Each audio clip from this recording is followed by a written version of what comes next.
أشرف الأنبياء والمرسلين نبينا محمد وعلى آله وصحبه ومن تبعهم بإحسان إلى يوم الدين أما بعد সম্মানিত দূরের ও কাছের দর্শক ও শ্রোতা মণ্ডলী, আল্লাহ রাব্বুল আলামিনের অশেষ মেহেরবানিতে আমরা শুরু করতে যাচ্ছি সামাহাতুল শেখ আব্দুল আজিজ বিন আব্দুল্লাহ বিন বাজ রাহিমাহুল্লাহর রচিত সুপ্রসিদ্ধ গ্রন্থ আদ-দুরুস আল মুহিম্মা লিআম্মাতিল উম্মাহ। এর বাংলা এরকম হবে যে মুসলিম সাধারণের বা সাধারণ মুসলিমদের জন্য গুরুত্বপূর্ণ বিষয় সমূহ। তো এই বইয়ের ভূমিকা আমরা গত সপ্তাহে শুনেছি। আজ 5ই জামাদিউল উলা 1447 হিজরি রোজ রবিবার রিয়াদুস্তদিরা ইসলামিক সেন্টার কর্তৃক আয়োজিত জাররাদিয়া মহল্লার আল রাজি মসজিদে অবস্থিত বা আমাদের ধারাবাহিক এই আয়োজন।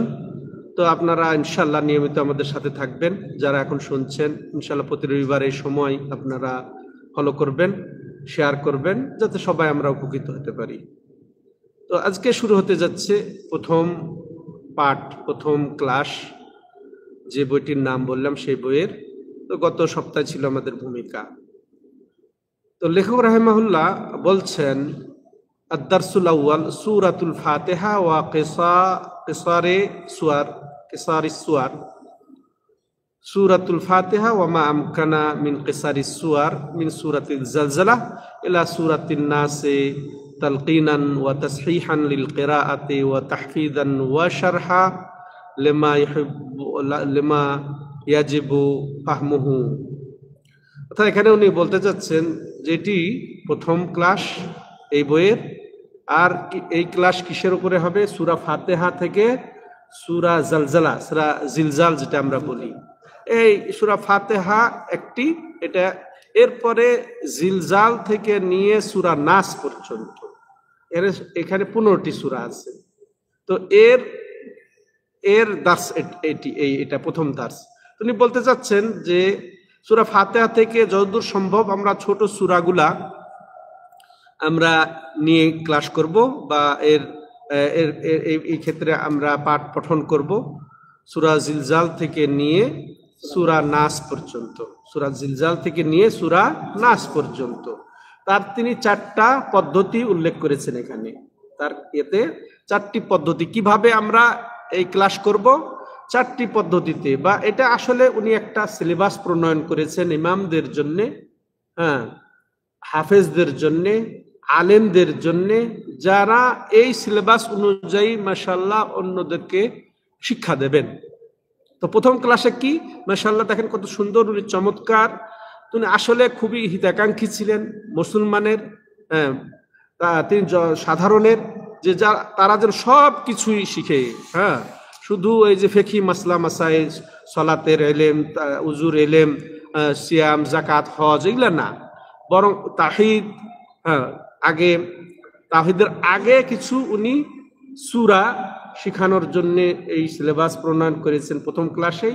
যে সূরা ফাতিহাটা তো জরুরি, তাই না? সূরা ফাতিহাটা আমাদের প্রত্যেক সালাতের প্রতি রাকাতে যেহেতু পড়তে হয়, এই জন্য তিনি সূরা ফাতিহাকে আগে, এরপরে ছোট ছোট সূরাগুলা আমরা যেন শিখি।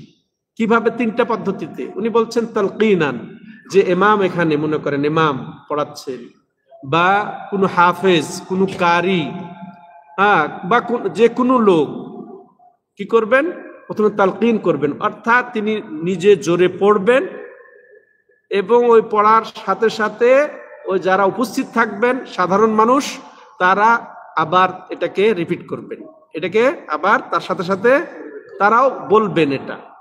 এটাই একটা একটা করে আয়াত। প্রথম আয়াত উনি পড়বেন, এরপর সবাই পড়বে, এরপর দ্বিতীয় আয়াত পড়বেন, আবার সবাই পড়বেন, এইভাবে।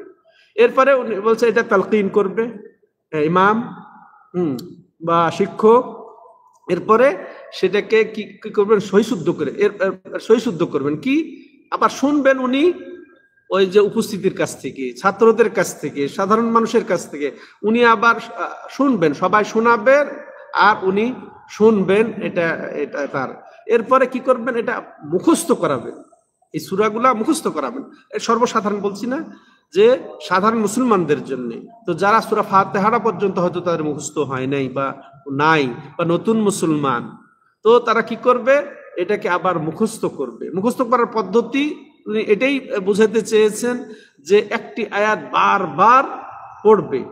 যারা ছাত্র তারা একটি আয়াতকে বারবার পড়বেন, বারবার পড়বেন, বারবার পড়বেন। সে ব্রেন হিসেবে 5 বার পড়লে কার হয়তো মুখস্থ হয়ে যাবে, কারো 10 বার পড়লে মুখস্থ হয়ে যাবে। যত সময় লাগবে না কেন একেবারে মাথায় যেন গেঁথে যায়, আজীবন আর যেন ভুল না হয়, সৈশুদ্ধ।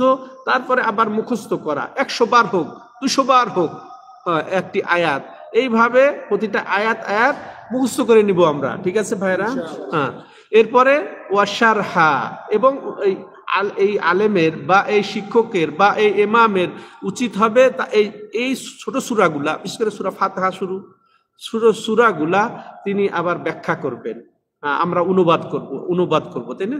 অনুবাদ করব, আগে হালকা ভাবে অনুবাদ করে এর সংক্ষিপ্ত ব্যাখ্যা যেন আমরা শেখাবো। তো এটাই তিনি উল্লেখ করেছেন এই এতে।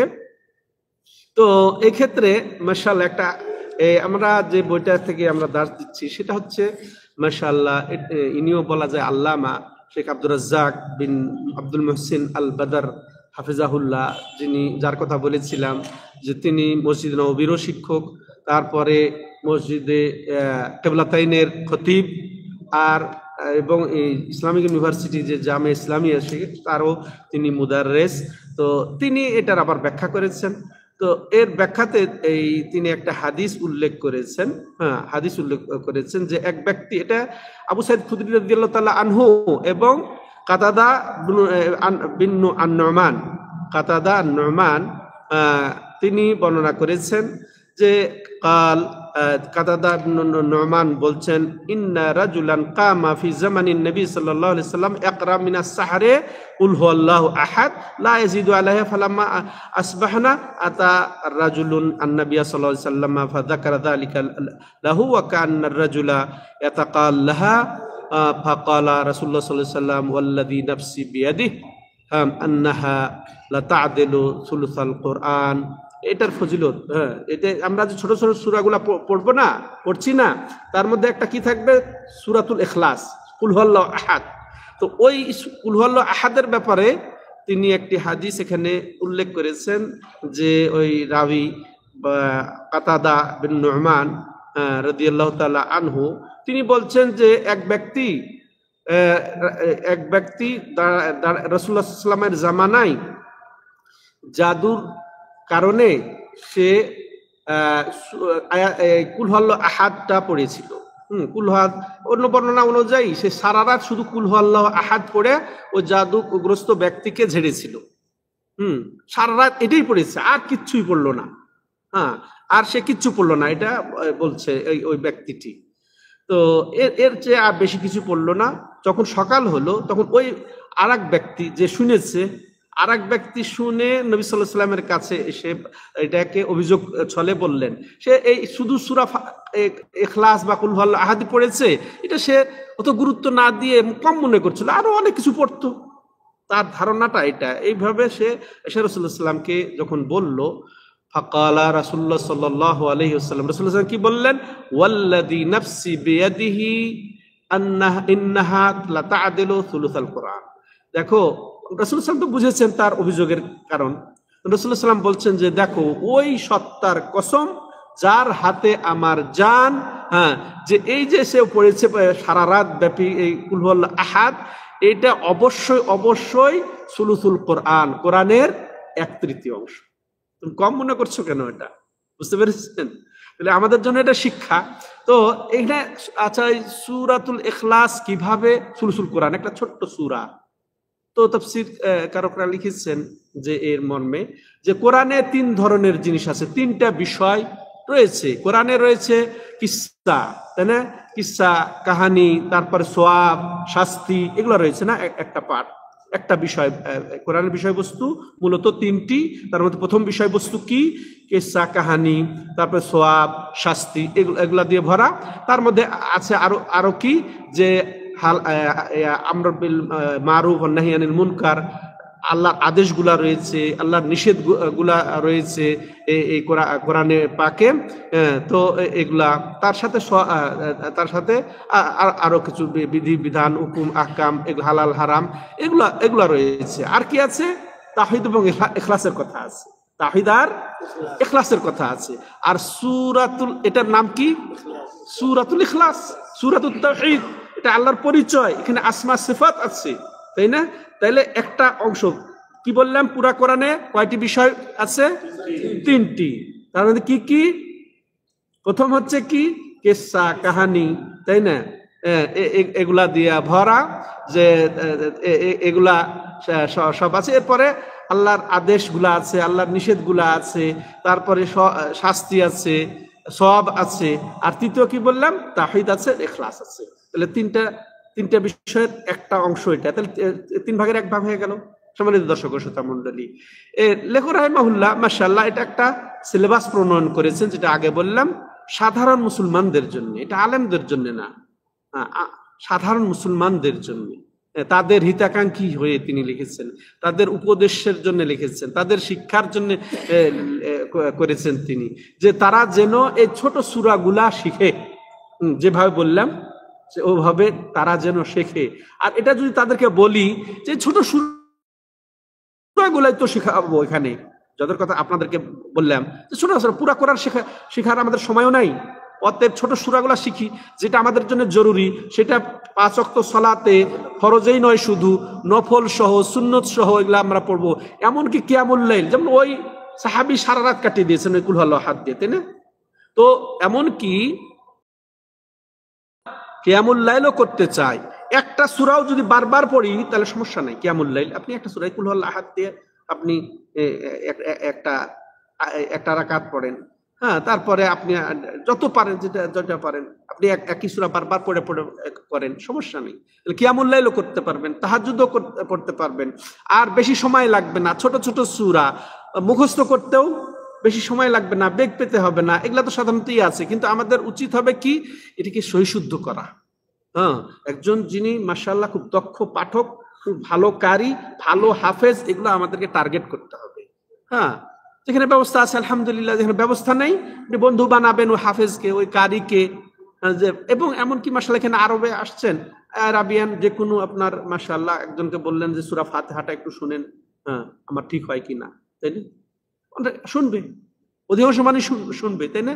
ব্যস্ত লোক যারা হয়তো চলে যাবে, কিন্তু আপনি আগে চলে আসেন, আজান হওয়ার সাথে সাথে চলে আসেন মসজিদে, দিয়ে সুন্নত 2 রাকাত পড়ে আপনি পাশে যে বসে আছে, ভাই একটু শুনবেন, সুন্দর করে বললেন আপনি। মাশাআল্লাহ, যে আসলে একটু বুঝে যে আমি শেখালে তো আমারও সওয়াব হবে, তাই না?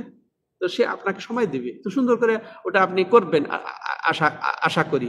তাহলে যেভাবে বললাম সেভাবে আমরা এটাকে লক্ষ্য করব। আর কেউ যদি বেশি চায়, এগুলোর চেয়ে মাশাআল্লাহ মাদ্রাসায় ভর্তি হয়ে যাবে, পুরা কোরআন সে মুখস্থ করুক না কেন, আরো বেশি মুখস্থ করুক না কেন, আরো বেশি সে তাফসীর পড়ুক না, পুরা ইয়াতে হোক। তাহলে আমরা বুঝলাম যে প্রথমে লেখক রাহিমাহুল্লাহ ভূমিকায় যেটা বোঝাতে চেয়েছেন, যে আমাদের এই সর্বসাধারণ উচিত হবে এই কোরআন একজন মুদাসসিরের কাছে যাবে, বসে উনি যখন পড়বেন তখন উনি শুনবেন মনোযোগ সহকারে, এবং এটা কি করবেন, সে আবার শোনাবে, তাই না? শুনবে এবং সে নিজে যেভাবে পড়ছেন ওইভাবে উনি পড়ার চেষ্টা করে শোনাবেন। ওইখানে যদি ভুল হয় তখন আবার কি করবেন ইমাম সাহেব, ওই শিক্ষক কারি সাহেব কি করবেন, তাকে সংশোধন করে দিবেন। দেখেন সুন্দর পদ্ধতি। এবার ওটা মুখস্থ করবেন, সে এখন ভালো করে শিখে নিল ইমামের কাছ থেকে, হাফেজের কাছ থেকে, ওইভাবেই রিপিট করতেই থাকবে যতক্ষণ পর্যন্ত আমরা কি বলি কণ্ঠস্থ ঠোঁটস্থ না হবে। ঠিক আছে?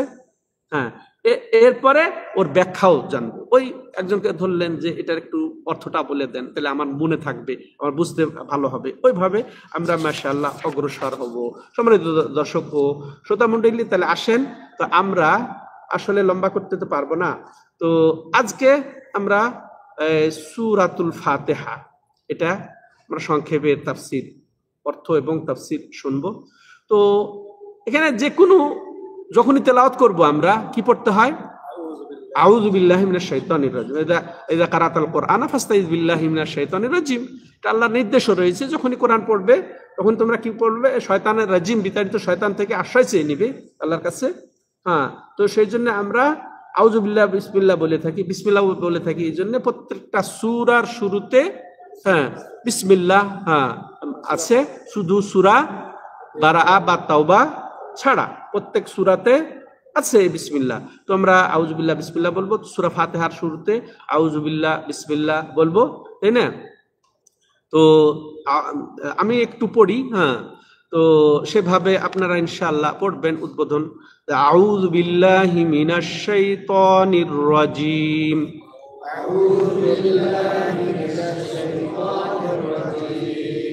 বিসমিল্লাহির রহমানির রহিম,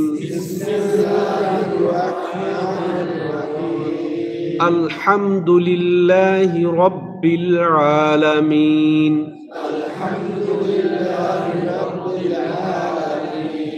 আর রহমানির রহিম, মালিক ইয়াউমিদ্দিন, ইয়্যাকা না'বুদু ওয়া ইয়্যাকা নাস্তাঈন,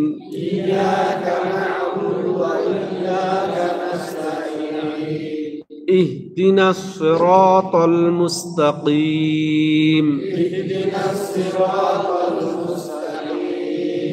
সিরাতাল লাযীনা আন'আমতা আলাইহিম,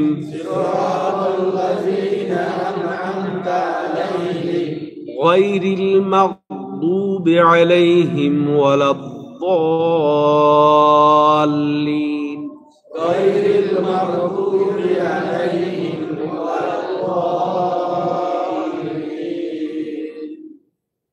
আমিন। হ্যাঁ, আমিন এটা দোয়া, এটা দুটো অংশ আছে। প্রথম অংশ দোয়া, এটা প্রশংসামূলক দোয়া, আর দ্বিতীয় অংশ আসলে প্রার্থনামূলক দোয়া, চাওয়ামূলক, যেটা আমাদের প্রয়োজন সেটা চাওয়ামূলক দোয়া। তো এটা দোয়া, তো এটা দোয়া পড়লাম আমরা, সেজন্য কি রাসূলুল্লাহ সাল্লাল্লাহু আলাইহি ওয়াসাল্লাম সুন্নত হচ্ছে নামাজে যখন আমরা পড়ি তখন আমিন বলা, তাই না? তো আসেন আমরা সংক্ষেপের অর্থ, তো এটা শুরু হলো, আপনারা এটা সহিশুদ্ধ করবেন, যেভাবে বললাম পদ্ধতি, ওই পদ্ধতিতে শুদ্ধ করবেন।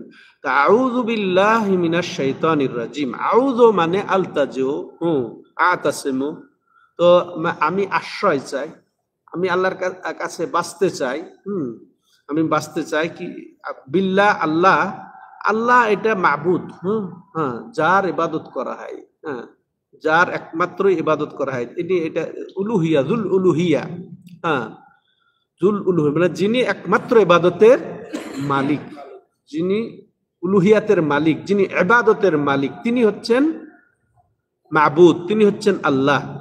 তো মিনাশ শাইতান, ওই আল্লাহর কাছে আমি আশ্রয় চাই। কিসের থেকে? মিনাশ শাইতান আর রাজিম, শয়তান থেকে।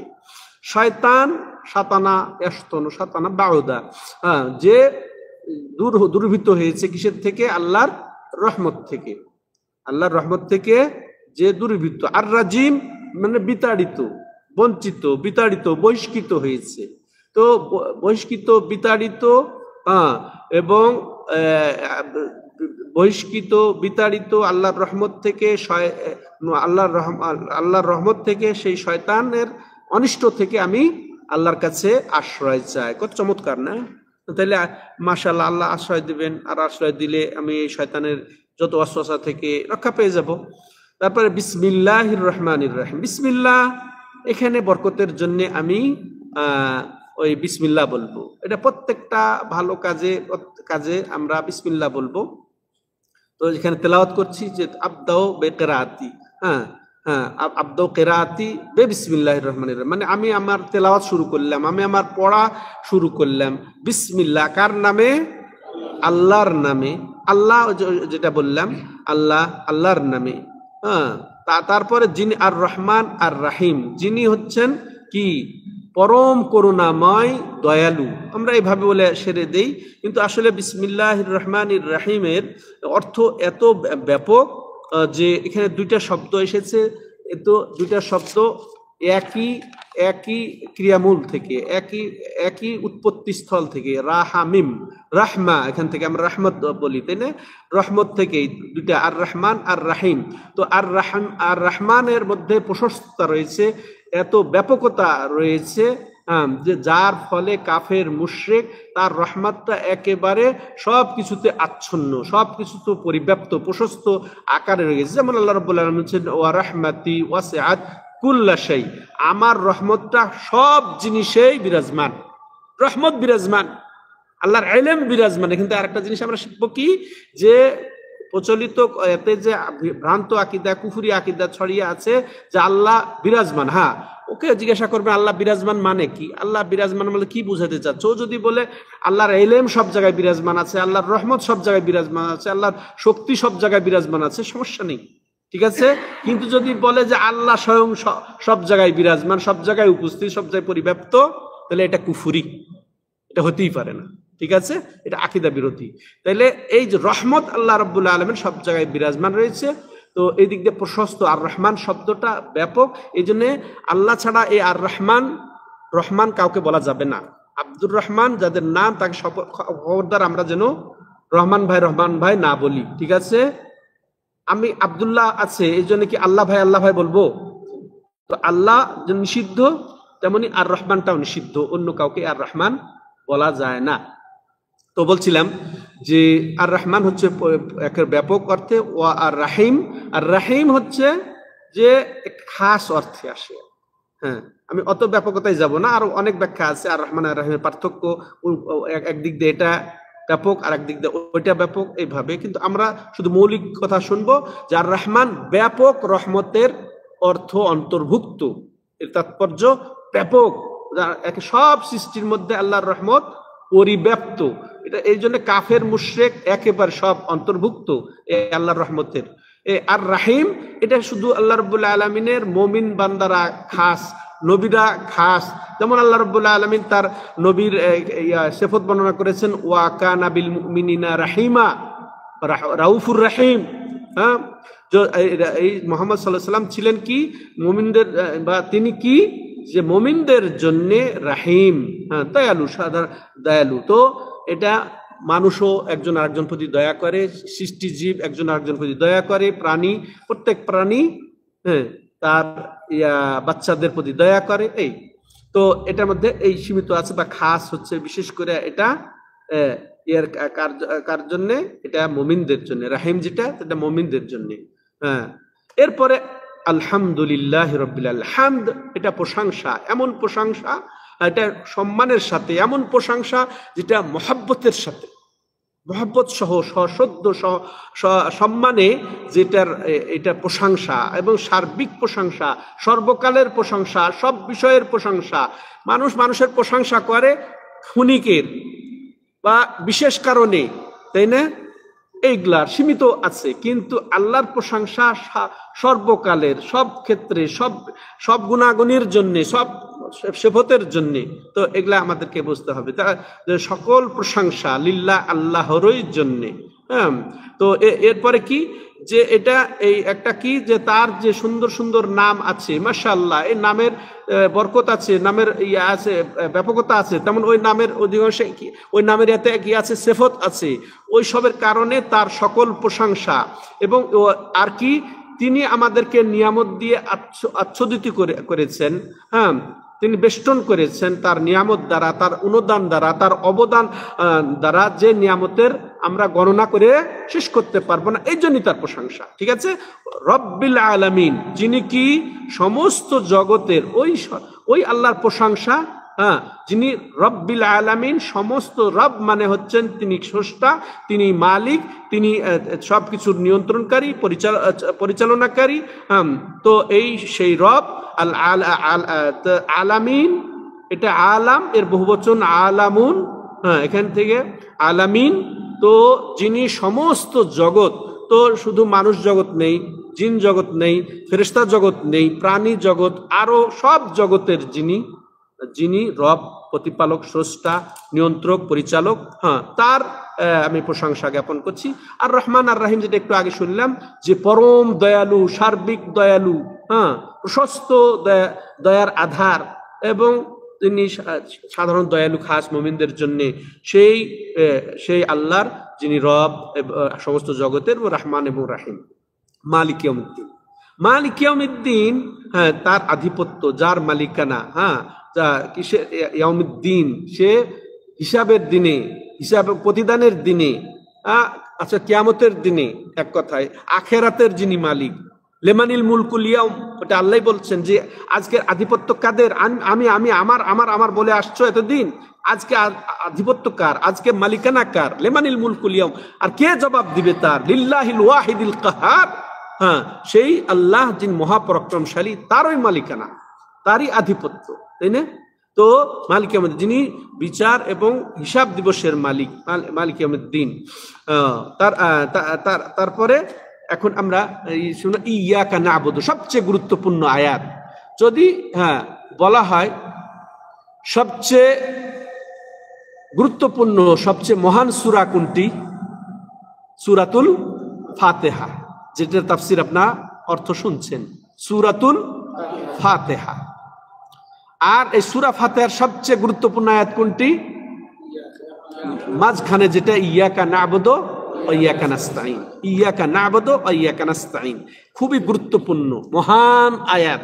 এখানে অনেক কিছু রয়েছে। এখানে রয়েছে ইখলাস নিবেদন, ইবাদতের মধ্যে সমস্ত ইবাদত একমাত্র তারই জন্য নিবেদিত, আর কারো জন্য। ইবাদত বলতে যা বোঝায়, ইয়াকা না'বুদু, তোমারই ইবাদত করি, আর কারো ইবাদত করি না, এইভাবে বলতে হবে। যদি বলেন যে আল্লাহ তোমার ইবাদত করি, এর অর্থ হলো না।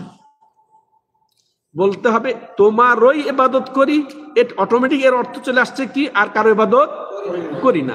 ইয়াকা না'বুদু ওয়া ইয়াকা নাস্তাঈন, এবং তোমারই সাহায্য চাই। তাহলে এখানে প্রথমত এই আয়াত দিয়ে ইখলাস হচ্ছে দুই ক্ষেত্রে, একটা হচ্ছে সমস্ত ইবাদতের ক্ষেত্রে, আর একটা হচ্ছে পুরা শুধু যে ইয়ার ক্ষেত্রে, কিসের ক্ষেত্রে? আমার সাহায্য চাওয়ার ক্ষেত্রে।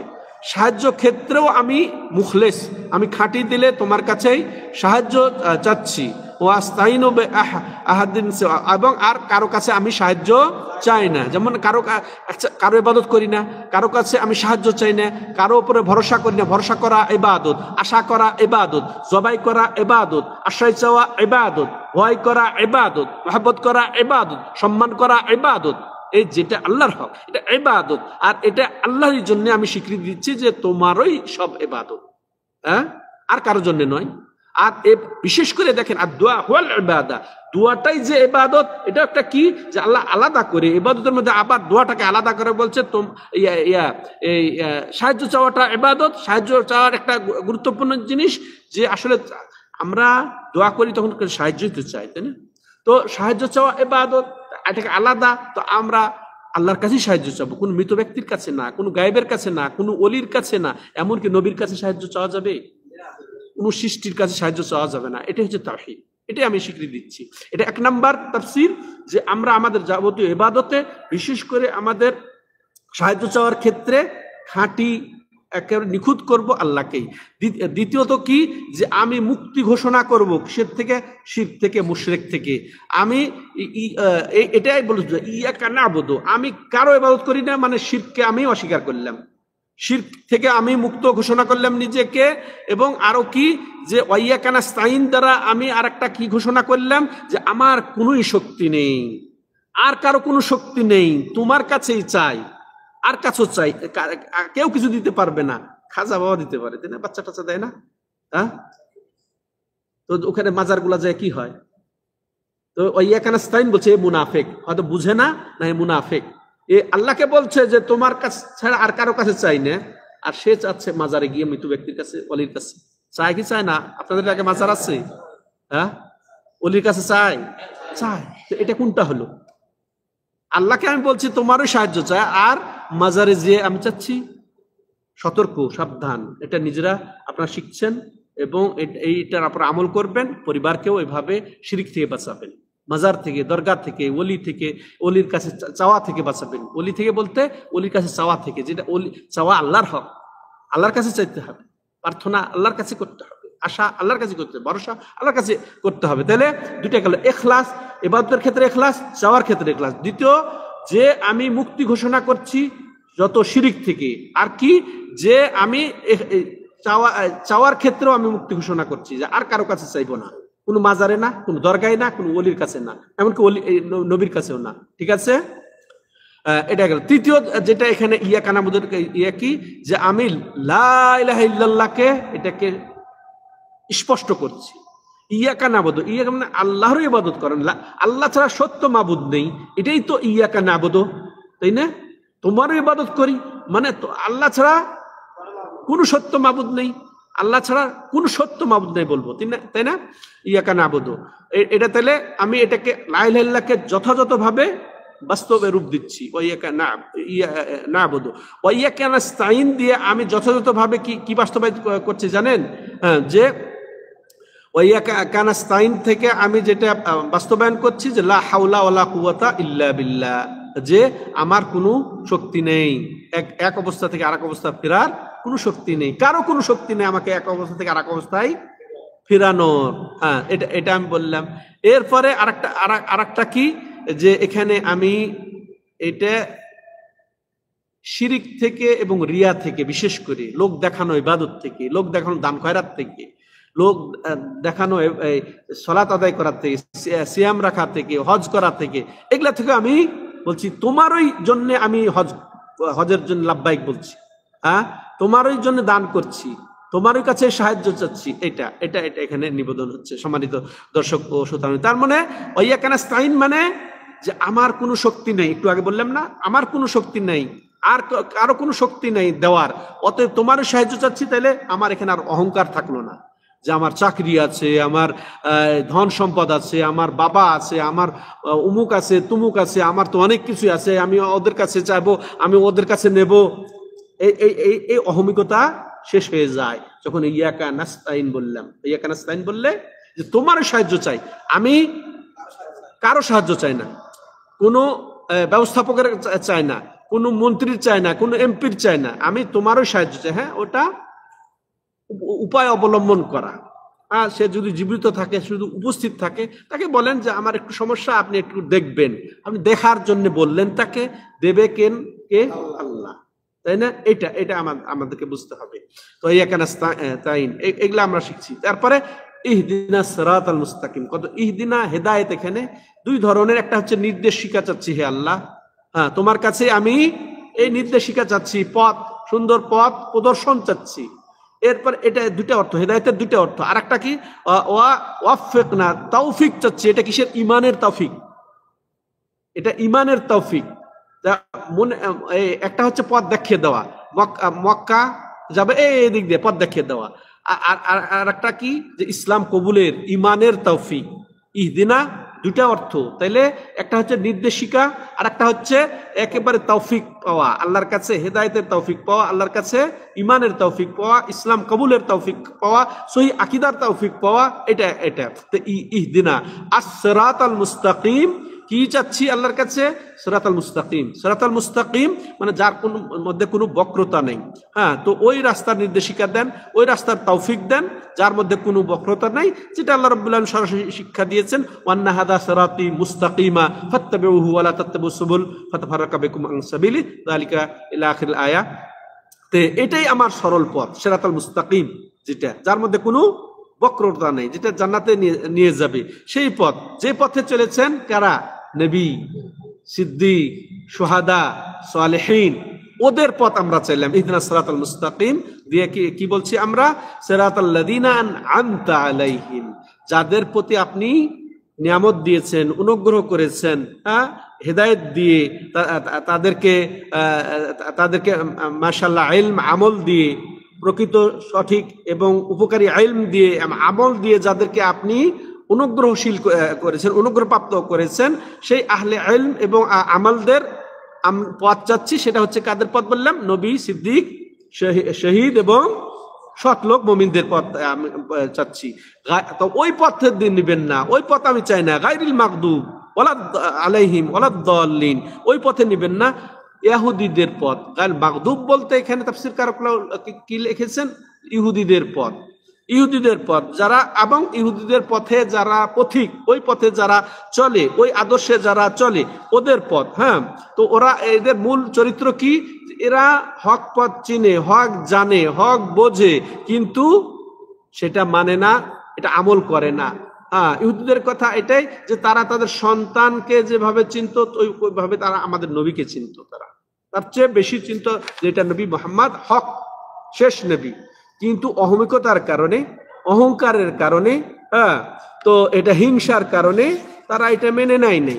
এখনো যে শুধু এটাই কিন্তু উদ্দেশ্য নয়, এই ইহুদিরাই শুধু এই আয়াত দ্বারা উদ্দেশ্য নয়, এখনো যারা আলেম, আমরা সরাসরি মুসলমানদের মধ্যে আসি, যে রোগ আছে কিনা, ওই আলেম, ওই কি বলবো ইমাম, ইমাম বলতে আমরা এই যে এখন বর্তমান যুগের মসজিদের ইমাম বুঝাচ্ছি। তো যারা হক ভালো করে বুঝে, আকীদা এটাই সঠিক এটা বুঝে, আমল এটাই সঠিক এটা বুঝে, মানহাজ এটাই সঠিক এটা বুঝে, কিন্তু মানে না কি জন্যে? এতদিন আমরা ভুল করে আসছি, আমাদের হুজুররা বুঝে না, আমি এত বছর বুখারী পড়ি নাই, হ্যাঁ, আমাদের হুজুররা কি ভুল করে গেছে? এই অহমিকতা। বা এতদিন এভাবে বলে আসছি, এখন যদি বলি এটা ওয়াহাবিদের মতো হয়ে যাবে, এই যে লামাজাবিদের মতো হয়ে যাবে, এটা আহলাদিসদের মতো হয়ে যাবে, এই একটা অহমিকতা কাজ করছে। হ্যাঁ, কিন্তু এরা এই অল্প মূল্যে এরা আখিরাতকে বিক্রি করে দুনিয়া চাচ্ছে, দুনিয়ার এত সে সম্মান, এত দাওয়াত পেয়েছে, এত ইয়ে করেছে, এখন যদি আবার হক ওই মুখ দিয়ে পাল্টিয়ে দেয়, মানে আগেরটা পাল্টে দিয়ে হকে চলে আসে, তাহলে তার বেইজ্জত মনে করছে। এই যে এই অহমিকতা, এটা ইহুদি চরিত্র, ওদের পথ নয়। যারা হক জেনে বুঝে প্রত্যাখ্যান করছে, মানে না, এদের পথে নয়। ওয়ালাদ-দাল্লিন, ওয়ালাদ-দাল্লিন বলতে খ্রিস্টান চরিত্র কি? যে এরা আবেদ, এরা ইবাদত করবে, কিন্তু সঠিক হলো না হলো এটা তাদের পরোয়া নেই। হ্যাঁ, ভুল, যেটা ভুল পথ, গুমরাহ পথ সেটা। তো এটা, আর এটাই হচ্ছে আসলে যে ওই যে দরবেশ প্রকৃতির, এদের এলেম নাই, এদের কোরআন সুন্নাহ ভিত্তিক সঠিক এলেম নাই, আকীদার এলেম নাই, আমলের এলেম নাই, কিন্তু একেবারে ইবাদতে একেবারে ইয়ে হয়ে যায়। হ্যাঁ, ইবাদতে যতই তারা তাহাজ্জুদ পড়ুক, যতই মাথা দাগ করে ফেলুক, এদের ইবাদত কবুল হবে না। কারণ এটাই হচ্ছে খ্রিস্টানদের নীতি, যারা ঠিক মতো এলেম হাসিল করে সঠিকটা আমল করতে পারে না, এটাই নীতি। তো সম্মানিত দর্শক ও শ্রোতা মণ্ডলী, এই সূরার অনেকগুলা নাম আছে। সূরা ফাতিহা আমরা জানি, সূরাতুল হামদ জানি, সূরাতুল শুকর জানি, সূরাতুস সালাহ জানি। হ্যাঁ, এটা অনেক নাম রয়েছে। উম্মুল কোরআন আছে, সাবুল মাসানি আছে, এগুলা বহু নাম। আর বহু নাম প্রমাণ হয় এটার গুরুত্বের, ফজিলতের, তাই না? তো এটা সূরাতুস সালাহ। আর আল্লাহ হাদিসে কুদসি বলেছে, কাসসামতুস সালাতা বাইনি ওয়া বাইনা আবদি নিসফাইন, যে আমি এই সালাতকে অর্থাৎ সূরা ফাতিহাকে দুই ভাগে বিভক্ত করেছি, হ্যাঁ, আমার এবং আমার বান্দার মাঝে। আল্লাহু আকবার। কিভাবে বিভক্ত, আমি আর বিস্তারিত ব্যাখ্যা দিয়ে যাচ্ছি না। কিভাবে বিভক্ত করে জানেন? 3টা আয়াত, প্রথম 3 আয়াত, তার সাথে সাথে মাঝের যে মধ্যের সূরা, যেটা আয়াতটা ইয়াকা নাবুদু ওয়া ইয়াকা নাস্তাইন, এটার অর্ধেক, তাহলে 3.5 আয়াত। আর এটা হচ্ছে একটা অংশ, এটা রবের সানা, রবের ডাইরেক্ট ইবাদত, ঠিক আছে? আর এরপরে ওয়া ইয়াকা নাস্তাইন থেকে শেষ পর্যন্ত ওয়ালাদ-দাল্লিন পর্যন্ত, এটা এর বান্দার অংশ, বান্দাদের অংশ। এটার অর্থ কি? যে আমরা ইহদিনাস সিরাতাল মুস্তাকিম বলছি না, ইয়াকা নাবুদু ওয়া ইয়াকা নাস্তাইন, ইহদিনাস সিরাতাল মুস্তাকিম, এটা আমি চাইলাম, তাই না? সবচেয়ে বড় জিনিসটা চাইলাম, সবচেয়ে গুরুত্বপূর্ণ জিনিসটা চাইলাম, যে হেদায়েত চাইলাম, তাই না? হেদায়েত চাইলাম। তো ওই পথে দাও, যেটা নবীদের পথ, সিদ্দিকদের পথ, শহীদদের পথ, মুমিনদের পথ, এটা চাওয়া। সব ওলাদ-দল ওদের পথে না, যেটা ইহুদিদের পথ, খ্রিস্টানদের পথ। তাহলে চাওয়া হলো, ডাইরেক্ট চাওয়া হলো, দোয়া হলো। তাহলে এটা দুটোই দোয়া, এটাও একটা ইয়া হলো। তো আর তাহলে 2 রকমের হলো। আর এটাই আল্লাহ রাব্বুল আলামিন সুন্দর করে বিভক্ত করেছেন।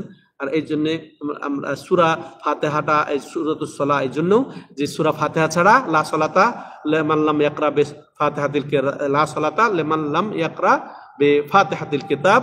তো এটা সূরাতুস সালাহ, এটাও যে এই সূরা ছাড়া সালাত কবুল হবে না। তো যাই হোক, আল্লাহ আমাদেরকে এই সূরা সম্পর্কে যথাযথভাবে ইলম হাসিল করার তৌফিক দান করেন। প্রথমে সহিশুদ্ধ করা, একেবারে সুন্দর করা, এরপরে এর মর্ম যেগুলা বললাম এই অনুযায়ী করার তৌফিক দান করেন। এই পর্যন্ত ইনশাআল্লাহ। পরবর্তীতে আমরা এত আর লম্বা করব না, আজকে একটু লম্বা হয়ে গেল।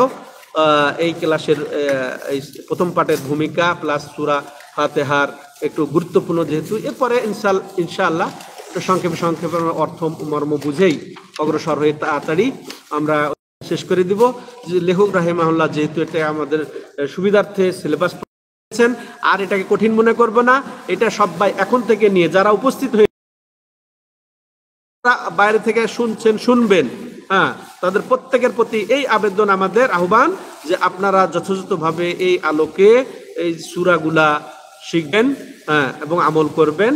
এটা প্রতি নামাজে এবং ও তো বললাম কি সুন্নতে নফলে সব জায়গায় আপনারা এটা কাজে লাগাবেন, তাইলে আমরা সবাই উপকৃত হব। হাদা হুয়া সাল্লাল্লাহু আলা নবিনা মুহাম্মদ ওয়া আলা আলিহি ওয়া সাহবিহি আজমাইন। সুবহানাকাল্লাহুম্মা বিহামদিকা আশহাদু আল্লা ইলাহা ইল্লা আনতা আস্তাগফিরুকা ওয়া আতুবু ইলাইক।